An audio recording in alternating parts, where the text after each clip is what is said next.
আশেপাশে তো সন্দেহজনক কাউকে দেখলাম না তো, আমার মনে হয় খামাকে আমরা বেশি ভয় পেয়েছি।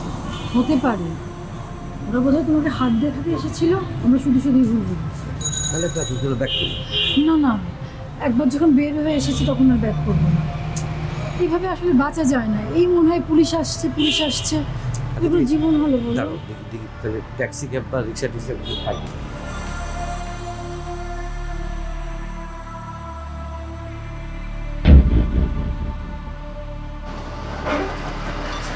বারবার ঘুঘু তুমি খেয়ে যাও ধান। এইবার ঘুঘু তুমি অধিকা পড়ান। পালানোর বৃথা চেষ্টা করার কোনো দরকার নেই Sahil Chowdhury. You guys are under arrest. Mister Shishir, তোমার কি ধারণা তুমি আমাকে আটকে রাখতে পারবে? কিছুই করতে পারবে না আমাদের। আমরা ঠিকই বেরিয়ে আসবো। লিসেন, আমাদের দায়িত্ব ছিল আপনাদেরকে অ্যারেস্ট করা।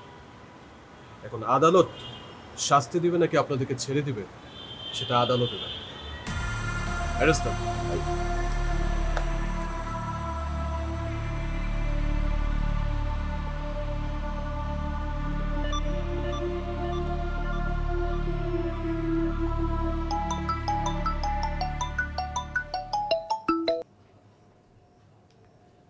হ্যালো বস, একটা খারাপ খবর আছে।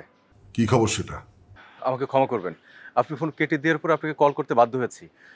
খবরটা খুবই খারাপ। নোমান, এটা বলা জরুরি না, আসল খবর সেটা বলো।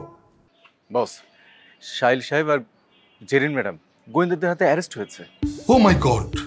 কখন? এইমাত্র। তুমি এখন কোথায়? আমি সেফ জোনে আছি বস।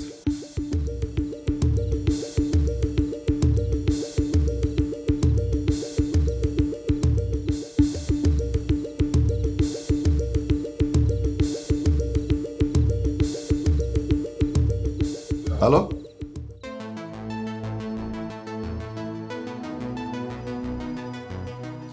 কি ব্যাপার?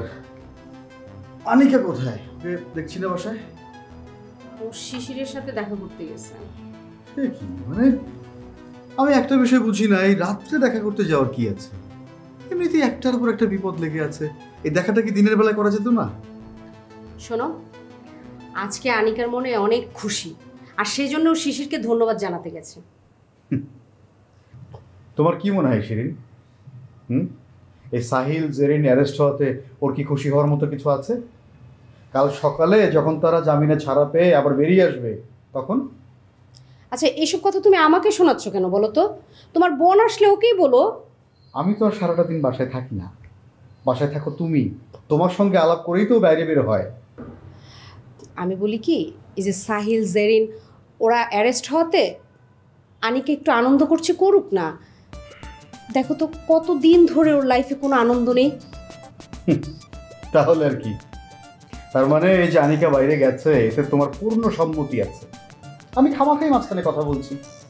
আতিক, আনিকাকে নিয়েও তো আমাদের একটু ভাবা উচিত, তাই না?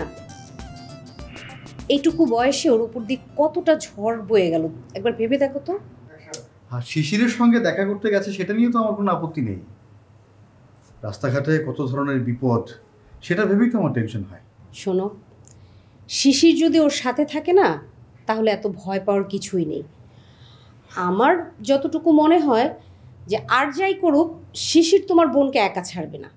না, তা ছাড়বে না, কিন্তু আমার আতঙ্কটা অন্য জায়গায়। কোথায় জানো? কোথায়?